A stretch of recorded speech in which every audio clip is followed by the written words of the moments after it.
Hello everyone, welcome to my channel mathematics magic. So guys, पिछले video में हमने linear equation का topic start किया था और टाइप 1 के क्वेश्चंस को देखा था कि जो क्वेश्चंस लाइक इस फॉर्म में लिखे हुए हैं, है ना, और इस फॉर्म में हैं, तो इनको कैसे सॉल्व किया जाए, ये हमने पीछे प्रीवियस वीडियो में देखा था। आज के इस वीडियो में हम ये देखने वाले हैं कि अगर ऊपर नीचे दोनों तरफ, ठीक है, अगर क्या हो, न्यूमरेटर हो और दोनों से ही कुछ ना कुछ वैल्यूज़ आ रही हूँ, तो आप किस तरीके से सॉल्व करेंगे, है ना। मतलब यहाँ पे तो आपको यहाँ पे सिर्फ न्यूमरेटर गिवन था, यहाँ ओनली डिनोमिनेटर था, बट यहाँ पे दोनों गिवन है, तो आप किस तरीके से सॉल्व करेंगे। तो चलिए स्टार्ट करते हैं। तो पहला क्वेश्चन है x minus 3 upon x minus 5 greater than to 0। ठीक है, तो अभी हम क्या करते हैं, इसमें सबसे पहले हम ना क्रिटिकल पॉइंट्स फाइंड करते हैं। पहले जितने भी टर्म्स वेरिएबल हैं दोनों साइड या कांस्टेंट टर्म्स हैं, जो भी टर्म्स हैं, तो हमें एक साइड को पहले 0 बनाना होता है और सारे टर्म्स को एक तरफ करना है। देन हमें ये जो भी लिखा हुआ है यहाँ पे, उसमें न्यूमरेटर को 0 रखना है, डिनोमिनेटर को 0 रखना है, जिससे कि हमें क्रिटिकल पॉइंट्स मिलेंगे। क्या मिलेंगे? Critical points. तो यहाँ पे हमने x माइनस 3 को 0 रखा। ठीक है, तो सबसे पहले हम क्या करते हैं, फाइंडिंग द क्रिटिकल पॉइंट्स। तो सबसे पहले हम क्रिटिकल पॉइंट्स फाइंड करते हैं। ठीक है, क्या करने के लिए? कोई भी इक्वेशन सॉल्व करने के लिए। तो ये मेरा था, मैंने न्यूमरेटर को 0 रख दिया, तो यहाँ से वैल्यू आई 3, क्रिटिकल पॉइंट मिला 3। और यहाँ से जब मैंने डिनोमिनेटर को 0 रखा, तो डिनोमिनेटर को 0 रखने से x की वैल्यू 5 आई। तो यहाँ पे हमारे पास 2 वैल्यूज़ हो गई। ठीक है, 2 क्रिटिकल पॉइंट्स हो गए। अब हम क्या करते हैं, इस क्रिटिकल पॉइंट्स को एक नंबर लाइन पर बनाते हैं। तो ये हमने एक नंबर लाइन बनाई। Here the minus infinite term and here is the plus infinite. Alright, now 3 जो है वो पहले आना चाहिए, है ना, और 5 बाद में आना चाहिए। तो मैंने इस तरीके से बना ली। ठीक है, तो ये 2 पॉइंट्स इस पूरी नंबर लाइन को 3 इंटरवल्स में डिवाइड कर रहे हैं। समझ में आ रहा है? ये 2 पॉइंट्स जो हैं वो इस पूरी लाइन को 3 इंटरवल्स में डिवाइड कर रहे हैं। पहला ये पोर्शन हो गया, दूसरा ये पोर्शन और तीसरा ये पोर्शन। तो ये जो क्रिटिकल पॉइंट्स हैं, they are dividing the line into 3 parts. Alright, so here हम ये देखना है कि ये क्रिटिकल पॉइंट कहाँ सेटिस्फाई कर रहा है। ठीक है, तो अगर मैं इसमें देखती हूँ तो हम क्या करते हैं, वेवी कर्व मेथड का यूज़ करते हैं। वेवी कर्व मेथड क्या कहता है कि जो भी स्टार्टिंग वाला पार्ट है, जो राइट हैंड साइड से आप स्टार्ट करोगे अगर, तो जो राइट हैंड साइड वाला पार्ट है उसको आपको पॉजिटिव लेना है। देन आपको ऑल्टरनेट टर्म से नेगेटिव फिर पॉजिटिव लेना होता है। क्या करना होता है, पहला वाला जो इंटरवल है राइट हैंड साइड से, उसको आपको पॉजिटिव लेना है। देन उसके आगे जितने भी इंटरवल आएंगे उन सबको आपको ऑल्टरनेट टर्म्स से नेगेटिव पॉजिटिव ऑल्टरनेट वाइज लेना है। बात समझ में आती है ये? ठीक है, तो इसको हम किस तरीके से लिखेंगे, अब ये देखेंगे हम। इतना करने के बाद अब हम ये देखेंगे कि ये जो हमारी इक्वेशन है, इसमें x minus 3 upon x minus 5 greater than to 0 है, 0 से बड़ा है ना, और 0 से बड़ा है मतलब ये नंबर पॉजिटिव है। तो हमें जो भी इंटरवल लेंगे यहाँ पे वो पॉजिटिव वाला लेंगे। तो हमारा जो इंटरवल आएगा, है ना, वो पॉजिटिव वाला मिलेगा। और पॉजिटिव कौन सा है? ये और ये, है ना। अब पॉजिटिव यहाँ पे 2 इंटरवल हैं। एक तो है माइनस इन्फाइनाइट से 3, जिसमें 3 पॉइंट इंक्लूड नहीं है। ठीक है, 3 इंक्लूड नहीं है, क्रिटिकल पॉइंट को इंक्लूड नहीं किया है। ठीक है, क्योंकि यहाँ पे इक्वल्स टू नहीं है ना, साइन इक्वल्स टू नहीं है तो कोई भी क्रिटिकल पॉइंट इंक्लूडेड नहीं होगा, ये बात याद रखनी है, ठीक है। तो यहाँ पे होल बना लीजिए आप इस तरीके से, क्योंकि ये इंक्लूडेड नहीं है। यहाँ पे अगर इक्वल लगा होता तो इंक्लूडेड होता, बट यहाँ पे सिर्फ ग्रेटर देन का साइन है, इक्वल्स टू का नहीं, ठीक है। तो ये इंटरवल इंक्लूडेड नहीं है, तो आप क्या करेंगे, यहाँ पे माइनस इन्फिनाइट से 3 होगा खाली ये, ठीक है। और ये क्या होगा, इसको हम लिख सकते हैं 5 to इन्फिनाइट, सही है ना। बट हमें इन दोनों को ही लेना है, तो सॉल्यूशन सेट इन दोनों को मिला के बनेगा। और मिलाते किससे हैं, तो सेट्स में ऑपरेशन लगते हैं, यूनियन, इंटरसेक्शन, कॉम्प्लीमेंट, डिसजॉइंट।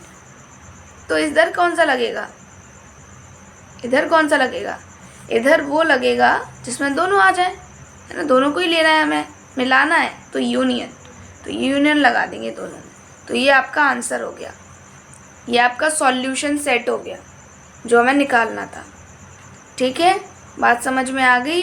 अगले क्वेश्चन पे चलते हैं। तो नेक्स्ट क्वेश्चन है आपका 2x + 4 upon x - 1 greater than equals to 5। अब यहाँ पे देखिए ग्रेटर देन इक्वल्स टू 5 आ रहा है ना। तो पहले हमें इसे सॉल्व करना पड़ेगा। जो x है वो क्या होना चाहिए, विदाउट एनी कोफिशिएंट होना चाहिए, है ना। तो इसे हम पहले सॉल्व करेंगे। और यहाँ पे भी 5 लगा हुआ है ना, तो ये नहीं लिख सकते यहाँ पे 5, है ना। तो फिर हमें क्या करना पड़ेगा, इस 5 को इधर लाना पड़ेगा और इसको 0 बनाना पड़ेगा। तो इसको 0 बनाएंगे, इसको 5 को इधर लेके आएंगे तो -5 होगा, साइन तो चेंज होगा नहीं, है ना। ऐसे याद रखो कि दोनों साइड हमने -5 कर दिया तो साइन चेंज होता नहीं है। नाउ टेकिंग द एलसीएम, जब हमने एलसीएम लिया तो x - 1 आया, इधर यहाँ पे ये 2x + 4 आ जाएगा और -5 × x - 1 greater than equals to 0। Now 2x + 4 separate किया अंदर, 5x + 5 upon x - 1 greater than equals to 0, ठीक है। अब क्या करेंगे, आगे सॉल्व करेंगे। तो देखिए आगे सॉल्व करते हैं। तो 2x - 5x कितना हो जाएगा, -3x + 9 upon x - 1 greater than equals to 0, ठीक है। इधर समझ में आया। अब यहाँ से मैं क्या कर रही हूँ, -3 कॉमन ले रही हूँ, तो ये x - 3 हो गया। ये बात समझ में आई। मैंने न्यूमरेटर में से -3 कॉमन ले लिया। अब क्या करूँगी, दोनों साइड -3 का डिवाइड दे दूँगी। जब दोनों साइड में -3 का डिवाइड देती हूँ तो मैंने बताया था जब भी आप नेगेटिव नंबर से डिवाइड करते हो, ठीक है, इस तरीके से नंबर लिखा हुआ है b > c और आपने नेगेटिव नंबर का डिवाइड किया है b upon -a c upon -a, तो ये साइन उल्टा हो जाएगा क्योंकि आपने नेगेटिव नंबर का मल्टीप्लाई किया, है ना। तो इसलिए मैं नेगेटिव का जब डिवाइड दूंगी यहाँ पे तो ये उल्टा हो जाएगा साइन, ठीक है। मैंने -3 का दोनों साइड डिवाइड किया है, इस वजह से ये साइन उल्टा हो गया, ठीक है। बात समझ में आई। अब ये इक्वेशन कुछ पहले जैसी नहीं दिख रही है जो हमने पीछे लिखी थी 0, है ना, इसके जैसी कुछ ऐसी इक्वेशन दिख रही है ये, है ना। तो अब इसी के तरीके से अब आगे हम फर्दर प्रोसेस करेंगे। क्या करेंगे, न्यूमरेटर को 0 रखेंगे, डिनोमिनेटर को 0 रखेंगे। तो जब हमने न्यूमरेटर को 0 रखा, x - 3 को, ठीक है, तो हमारा जो नंबर आएगा वो आएगा कितना, 3, x की वैल्यू आएगी 3, ठीक है। और जब हम क्या रखेंगे, x - 1 को 0 रखेंगे तो x की वैल्यू आएगी 1। अब ये 2 क्रिटिकल पॉइंट्स आए, ये क्या मिले आपको, 2 क्रिटिकल पॉइंट्स। अब इन क्रिटिकल पॉइंट्स को हम नंबर लाइन पे रिप्रेजेंट करेंगे। तो ये रही आपकी नंबर लाइन, ये नंबर लाइन -∞ से +∞, ठीक है। अब यहाँ पे दोनों क्रिटिकल पॉइंट, तो पहले 1 आता है तो यहाँ मैंने 1 रखा, 3 आता है फिर मैंने यहाँ 3 रख दिया, ठीक है। अब हम क्या बनाएंगे, अब हम वीबी कर्व मेथड से क्या लिखेंगे, राइट हैंड साइड का जो इंटरवल होता है, ठीक है। अब ये ये जो दो क्रिटिकल पॉइंट हैं, इन्होंने पूरी लाइन को 3 पार्ट्स में, 3 इंटरवल्स में डिवाइड कर दिया। तो जब हम राइट हैंड साइड से लेंगे तो ये पॉजिटिव इंटरवल होगा, देन ये नेगेटिव, और देन ये पॉजिटिव। अब यहाँ पे साइन देखा जाएगा। प्रीवियस क्वेश्चन में हमने जो साइन देखा था वो हमने क्वेश्चन का साइन देखा था, क्योंकि ये इक्वेशन थी। अभी हम किस इक्वेशन से हमने क्रिटिकल पॉइंट निकाले? इस इक्वेशन से। तो हम इस इक्वेशन का साइन देखेंगे कि ये लेस देन इक्वल्स टू 0 है। ठीक है, तो लेस देन इक्वल्स टू 0 है, इट मीन्स हमें ये इंटरवल लेना है, मतलब 0 और 1 और 3 के बीच वाला ये इंटरवल होगा। ठीक है, क्योंकि लेस देन है तो नेगेटिव वाला आएगा, लेस देन साइन है तो नेगेटिव होगा, ग्रेटर देन होता है तो पॉजिटिव वाला। अब ये लेस देन है तो नेगेटिव, और इक्वल भी है, तो these both points are included, these both points are included. तो आपका सॉल्यूशन सेट क्या हो गया? Solution set is 1,3। इसका मतलब ये हो गया कि x की वैल्यू 1 से बड़ी होगी, इक्वल हो सकती है, लेकिन 3 से इक्वल लेस देन और इक्वल होगी। ये मतलब हो गया इसका। ठीक है, कि x की वैल्यू 1 और 3 के बीच में लाई करेगी। ये बात समझ में आ गई कि आपको? चलिए नेक्स्ट क्वेश्चन देखते हैं। अब ये क्वेश्चन देखिए, इसमें भी कुछ ऐसे ही है, तो इसे सॉल्व करना पड़ेगा। तो मैं 2 को इस साइड लेके आऊँगी, तो ये -2 लेस देन इक्वल्स टू 0 हो गया। नाउ एलसीएम लेंगे, x + 3 - 2 into x - 2 less than equals to 0। Now solve it like this and we'll get the value of x like this. Okay, अब मैं माइनस कॉमन ले रही हूँ दोनों साइड से, तो माइनस कॉमन लेने से ये जो साइन है वो अब क्या हो जाएगा? मैं माइनस का मल्टीप्लाई दोनों साइड कर दूँ अगर -1 का, तो ये ग्रेटर देन इक्वल्स टू 0 हो जाएगा। ठीक है, अब इसे नंबर लाइन पे रिप्रेजेंट करेंगे। यहाँ पे पॉइंट्स क्या क्या मिलेंगे आपको? तो एक पॉइंट मिलेगा x - 7 को 0 रखने से, तो एक 7 मिला क्रिटिकल पॉइंट, एक आपको 2 मिलेगा क्रिटिकल पॉइंट। ये दोनों क्या हैं? क्रिटिकल पॉइंट्स हैं। अब इन क्रिटिकल पॉइंट्स को नंबर लाइन पे रिप्रेजेंट करेंगे, -∞ से +∞। तो 2x की वैल्यू 2 ये हो गई, x की वैल्यू 7 ये हो गई। जो पहले आएगा वो रखेंगे। अब क्या करेंगे? अब wavy curve method, positive negative positive. अब ये देखेंगे ये साइन कैसा है? ग्रेटर देन इक्वल्स टू है, मतलब ये दोनों इंक्लूडेड हैं। ठीक है, और ग्रेटर देन है मतलब बड़ा पॉजिटिव वाला, ये और ये। ठीक है, तो एक सेट ये हो जाएगा और एक ये हो जाएगा। अब इन दोनों को कैसे लेंगे? सॉल्यूशन सेट कैसे बनाएंगे? तो दोनों को जोड़ देंगे। ठीक है, दोनों को जोड़ देंगे। कैसे लिख सकते हैं? -∞ से 2 और क्लोज्ड ब्रैकेट, यहाँ तो ओपन ही आता है, इधर क्लोज, क्योंकि इंक्लूडेड है, इक्वल लगा है ना, इंक्लूडेड है। यूनियन, दोनों को मिलाना है हमें, 7 से ∞, 7 भी इंक्लूड होते हैं यहाँ पे भी, स्क्वायर ब्रैकेट, देन ये। ठीक है, और ऐसे भी लिख सकते हैं r - 2,7, ये भी हो सकता है। क्यों? क्योंकि ये पूरा रियल नंबर है, ये पूरी रियल लाइन है, और रियल लाइन में से हमने 2,7 हटा दिया, ये बीच वाला टर्म, तो बचेगा क्या? ये दोनों ही तो बचेंगे। तो हम इसको ऐसे भी लिख सकते हैं। ठीक है, हाँ ऐसे भी लिख सकते हैं, x बिलोंग्स टू दिस और x बिलोंग्स टू दिस। ठीक है, तो सॉल्यूशन सेट हमारा इस तरीके से और इस तरीके से लिख सकते हैं। तो ये बात समझ में आई होगी, है ना? तो चलिए आगे चलते हैं। सो अब हम पढ़ेंगे solution of system of linear equations in 1 variable. मतलब अगर आपका एक वेरिएबल में कोई system of linear equation given है, तो आप उन 2 इक्वेशंस को सॉल्व करके किस तरीके से आप x की वैल्यू को फाइंड करेंगे, ठीक है, उसका एक सॉल्यूशन निकालेंगे। ठीक है, जैसे हम जनरल अलजेब्रा में करते हैं, लीनियर इक्वेशंस में करते हैं, बट यहाँ पे लीनियर इन इक्वेशंस हैं। तो लीनियर इक्वेशन में हम करते हैं x + y = 2 दे रखा है और x - y = 4 दे रखा है, तो आप इसे सॉल्व करते हैं, इसको ऐड करते हैं, 2x = 6, x की वैल्यू 3 आती है। कुछ इसी तरीके से हमें लीनियर इन इक्वेशंस की भी सॉल्यूशन फाइंड करना है। 2 इक्वेशन आपको गिवन होगी, दोनों का यूज़ करके इक्वेशन फाइंड करना, सॉल्यूशन फाइंड करना है। ठीक है, तो पहला क्वेश्चन देखते हैं। तो पहला क्वेश्चन है आपका 5x/4 + 3x/8 > 39/8 है ना।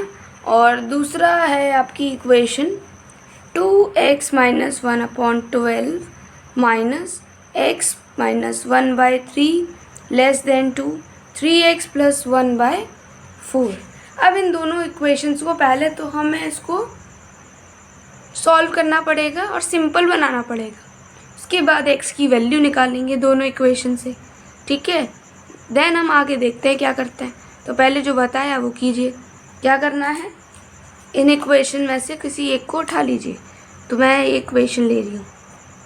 ठीक है, यहाँ लिख देंगे टेकिंग दिस इक्वेशन। ठीक है, 5x > 39/8। नाउ सॉल्व करेंगे इसे, एलसीएम लेंगे, एलसीएम 8 आएगा।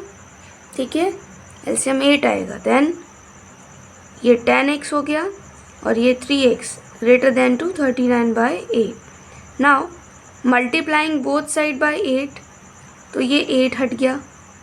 ठीक है, दोनों साइड 8 का मल्टीप्लाई करेंगे तो 8 हट जाएगा और दोनों साइड 13 का डिवाइड करेंगे तो 3 आ गया।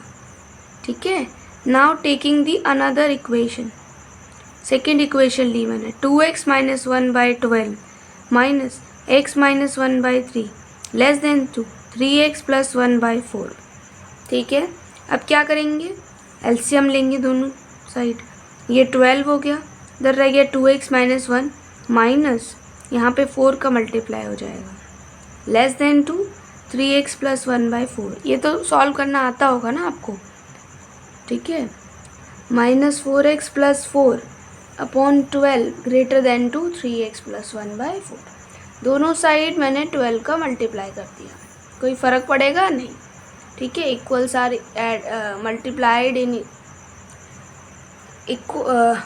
इन the inequalities remains same, sign remains same. ठीक है, तो ये हो जाएगा -2x और ये हो गया 3 < 2, 3 का इधर मल्टीप्लाई किया 9x + 3। ये बात समझ में आई होगी। देन माइनस ये है, इसको इधर ले जाइए और 3 तो हट ही गया है ना। तो आपका जो आपको सॉल्यूशन मिलेगा दैट इज़, इसको इधर लेके आएंगे -11x < 2 0, माइनस साइन का हटाएंगे तो < 2 0। तो ये आपकी 2 इक्वेशन बनी। पहली बनी x < 2 0 होना चाहिए, दूसरा बना x < 2 0 होना चाहिए। तो चलिए दोनों को हम नंबर लाइन पे शो करते हैं। तो एक इक्वेशन मिली है x < 2 3 और दूसरा है x < 2 0। अब इन दोनों के लिए मैं नंबर लाइन बनाने जा रही हूँ, देखिएगा। तो पहली वाली इक्वेशन की ये रही नंबर लाइन, इस पर मैंने 3 बना दिया। और दूसरी इक्वेशन की ये रही नंबर लाइन, बिल्कुल इसके पैरेलल में बनाएंगे जिससे कि डिफरेंस पता चले। और ये है हमारा 0, थोड़ा पहले आता है तो मैंने 0 को यहाँ रख दिया। ठीक है, बात समझ में आई?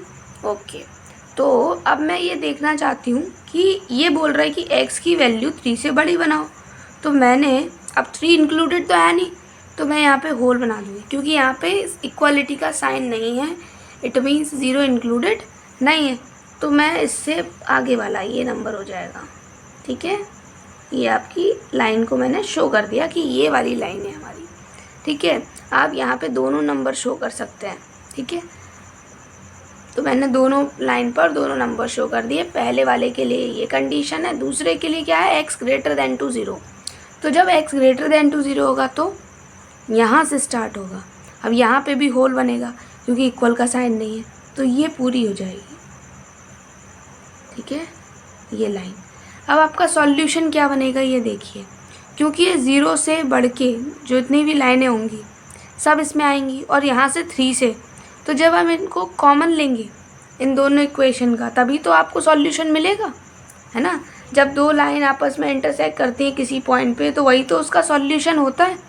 उसी तरीके से जब इन दोनों को मिला दोगे, इंटरसेक्ट करवा दोगे, कॉमन छांट लोगे, तो वही क्या होगा, सॉल्यूशन होगा।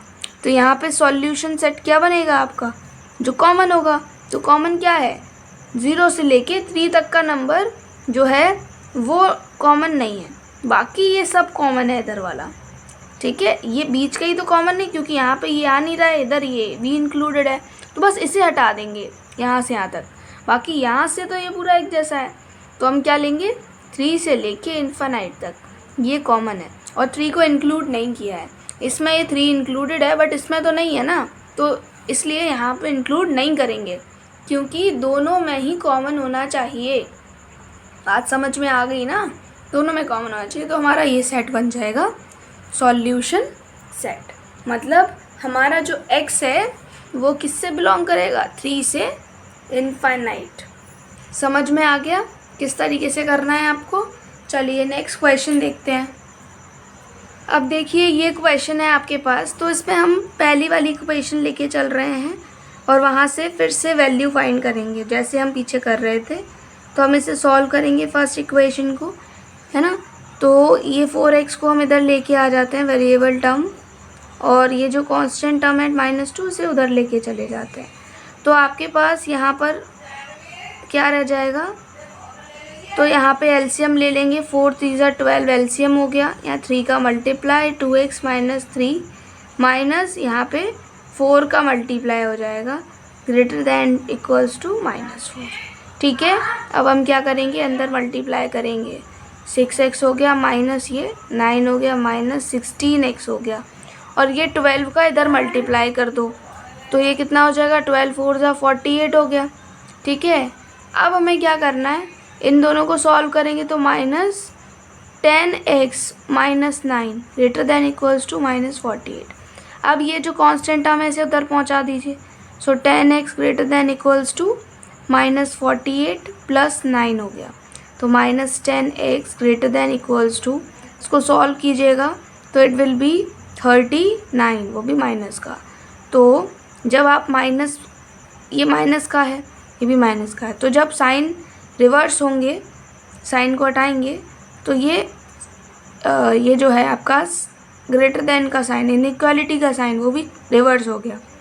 तो x is less than equals to 39/10, तो x की वैल्यू आई लेस देन टू 3.9, मतलब x जो है वो 3.9 से बिलोंग कर रहा है। तो मैं अगर इसकी नंबर लाइन बनाना चाहूँ, ठीक है, वो हम बाद में बनाएंगे, इसको पहला इक्वेशन नाम दे दीजिए।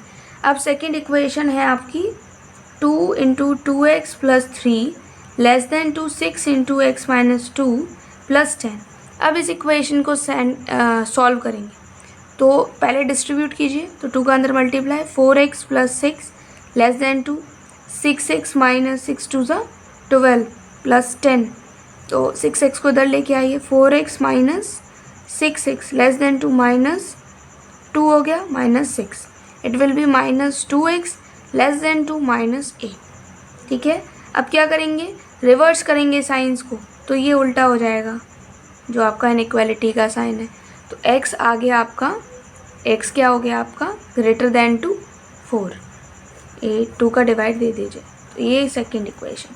अब दोनों को नंबर लाइन पर रिप्रेजेंट करेंगे। ठीक है, तो ये देखिए मैं इधर ही कर दे रही हूँ। तो ये मेरा पहला नंबर लाइन हो गई -इनफाइनाइट से इनफाइनाइट, और मैंने इधर 4, ये हो गया मेरा 3.9 और ये हो गया 4, और सिमिलरली यहाँ पे भी मैं 3.9 और 4 बना दूँगी दोनों को। ठीक है, अब बोला है कि पहली इक्वेशन के हिसाब से x जो है वो लेस देन टू 3.9 है, मतलब 3.9 से छोटे वाले ये, और इक्वल भी है, तो मतलब ये भी इंक्लूडेड है। ठीक है, और इसमें बोला है कि x की वैल्यू 4 से बड़ी है, x की वैल्यू 4 से बड़ी है, मतलब 4 से इस साइड ये, और जिसमें 4 इंक्लूडेड नहीं है क्योंकि ओपन है, इक्वल नहीं है, तो इस वजह से इंक्लूडेड है, तो होल है। ठीक है, तो अब आप इस दोनों में देखिए क्या कोई भी चीज़ कॉमन है, is there any number, any single number which is common? So नहीं है, there is no single element which is common in both the lines, okay, in both the ranges. So here the x belonging to minus infinite to 3.9 and here x belongs to 4 to infinite, है ना, and there is nothing in common. So लिख देंगे क्या, solution set is null or these inequalities has no solution, कोई solution नहीं होगा, solution set नल होगा, phi होगा, ठीक है, और इसका कोई भी क्या नहीं होगा, सॉल्यूशन नहीं होगा. तो कुछ ऐसे इक्वेशंस भी आते हैं जिनके कोई सॉल्यूशन आपको नहीं मिलता है. अब एक टाइप का और क्वेश्चन है वो और देखते हैं. सो देखिए ये इक्वेशन है. अब देखा जाए तो ये आपको एक इक्वेशन लग रही होगी, बट ये एक इक्वेशन नहीं है, ये दो इक्वेशन है और इन दोनों का सॉल्यूशन निकालना है. कुछ इस तरीके से हो जाएगा, ये एक इक्वेशन बन गई और ये दूसरी इक्वेशन बन गई, है ना, इस तरीके से. तो हम इन्हें अलग अलग सॉल्व नहीं कर रहेंगे, हम इसे साथ में दिया है तो साथ में ही सॉल्व करेंगे दोनों को. कैसे सॉल्व करना है, यहाँ से x हटाना है, x रहना चाहिए, बाकी सारे नंबर हट जाने चाहिए. यहाँ टर्म में x रहना चाहिए, बाकी सब हट जाने, तभी तो कंपेयर करोगे x की वैल्यू को. तो -5, तो जब मुझे यहाँ से 4 हटाना है तो मैं 4 का दोनों साइड क्या कर दूँगी, सब में, पूरे में, थ्रू आउट में मल्टीप्लाई कर दूँगी इस तरीके से, ठीक है. तो 4 से 4 कैंसिल हो जाएगा और यहाँ पे क्या हो गया, 20 less than 2, 2 - 3x less than 2, 36. अब मुझे यहाँ पे 2 हटाना पड़ेगा, तो मैं क्या कर दूँगी, दोनों साइड -2 कर दूँगी. जब -2 करेंगे तो यहाँ से 2 हट जाएगा, तो ये रह गया 22, यहाँ -3x हो गया और इधर 34 हो गया. अब क्या करेंगे, अब 3 हटाना है ना, तो 3 का, या फिर पहले माइनस साइन हटाएंगे, पहले माइनस साइन को हटाया जाएगा. तो जब आप माइनस को हटाएंगे पहले, तो थ्रू आउट में क्या कर दीजिए, माइनस साइन का मल्टीप्लाई, तो ये साइन रिवर्स हो जाएंगे. तो ये ऐसे हो जाएगा कुछ, 22 greater than 2, 3x greater than 2 -34. तो आप इसे पहले ही लिख लो, -34 ऐसे, less than 2 3x less than 2 22, ऐसे लिख लिया मैंने. ऐसे भी तो लिख सकते हैं इसको, है ना. तो ये हम इस तरीके से सॉल्व करते हुए आ रहे हैं, ठीक है. तो अब देखिए अब क्या मिलेगा, तो आप 3 को हटाना है, आप थ्रू आउट 3 का डिवाइड दे दीजिए, 34/3 less than equals to x less than equals to 22/3. तो ये आपका सॉल्यूशन मिल गया कि x की वैल्यू कहाँ कहाँ बिलोंग कर रही है इसमें. तो सॉल्यूशन सेट इज -3 34/3 और इंक्लूडेड है, इक्वल लगा हुआ है ना, कॉमा ये भी इक्वल लगा है 22/3. x की वैल्यू इस रेंज में है, इन दोनों के बीच में है. तो ये आपका सॉल्यूशन सेट हो गया. यहाँ पे कोई नंबर लाइन नहीं बनानी पड़ी आपको, है ना, और अलग अलग सॉल्व नहीं करना पड़ा. बस आपको x की वैल्यू फाइंड करनी है, तो उसके लिए जितने भी अदर टर्म्स हैं उनको हटाते जाइए और बाय एनी हाउ, है ना, मल्टीप्लाई करके या वैल्यूज़ का डिवाइड सब्ट्रैक्शन करके. तो यहाँ तक आप क्या कर सकते हैं, मैंने R.D. शर्मा जो बुक होती है 12th क्लास की, 11th की, ठीक है, उसमें मैंने R.D. शर्मा के 2 एक्सरसाइज की आपको थ्योरी और कुछ क्वेश्चंस मैंने कराए. अब आप इस लीनियर इक्वेशन के हर एक टाइप के क्वेश्चंस को कर सकते हैं, ठीक है. तो आप R.D. शर्मा में से क्वेश्चन प्रैक्टिस कीजिए और स्टार्टिंग की एक्सरसाइज 1 और 2 कंप्लीट कीजिए, ठीक है. और मेरा ऐसा मानना है, वैसे NCERT काफ़ी होती है, बट मेरा ऐसा मानना है कि आपको R.D. शर्मा का पूरा नॉलेज होना चाहिए, क्योंकि एग्ज़ाम्स में कभी कभार NCERT से अलग क्वेश्चंस आते हैं. तो NCERT इनफ नहीं है, NCERT आपके लिए थ्योरी के लिए इनफ है, ठीक है. क्वेश्चन प्रैक्टिस भी थोड़ी बहुत हो जाती है, बट अगर आपको ज़्यादा क्वेश्चन प्रैक्टिस करनी है, आपको डाउट क्लियर नहीं हो पा रहे हैं, दिमाग में चीज़ें नहीं बैठ पा रही हैं, तो आप R.D. शर्मा को फॉलो कीजिए. RD शर्मा ही आपको करेक्ट, आपको एक पर्टिकुलर रास्ता बता सकती है, ठीक है। और मैं इसी बुक को फॉलो करती हूँ और आप भी इसी बुक से क्वेश्चंस को सॉल्व कीजिए। तो आप 2 एक्सरसाइज को सॉल्व कीजिए, जो भी मैं टॉपिक कराती हूँ उससे रिलेटेड जो भी RD शर्मा में आपको एक्सरसाइज मिलती है उसे आप सॉल्व कीजिए, तो आपकी मैथ्स बिल्कुल भी परफेक्ट हो सकती है, ठीक है। तभी अच्छे से हो सकती है। और जो भी फिर आपको डाउट लगता है कि हाँ इस क्वेश्चन में डाउट है, तो आप उसका फ़ोटो क्लिक करके कमेंट बॉक्स में अपलोड कर सकते हैं, ठीक है। तो आपको ये सब करने का ज़रूरत नहीं पड़ेगा। और अगर फ़ोटो अपलोड नहीं होता है तो आप बस मुझे RD शर्मा की बुक की एक्सरसाइज का नाम बताइए और क्वेश्चन नंबर बताइए, है ना। Exercise number, question number and page number लिख के दीजिए, and I will certainly solve that question for you. Alright, so आपको समझ में आ गया होगा, है ना। तो चलिए तब तक के लिए गुड बाय। आगे के वीडियोस में हम इससे आगे के टॉपिक्स को और डिफरेंट टाइप के क्वेश्चंस को सॉल्व करना सीखेंगे। Bye bye guys.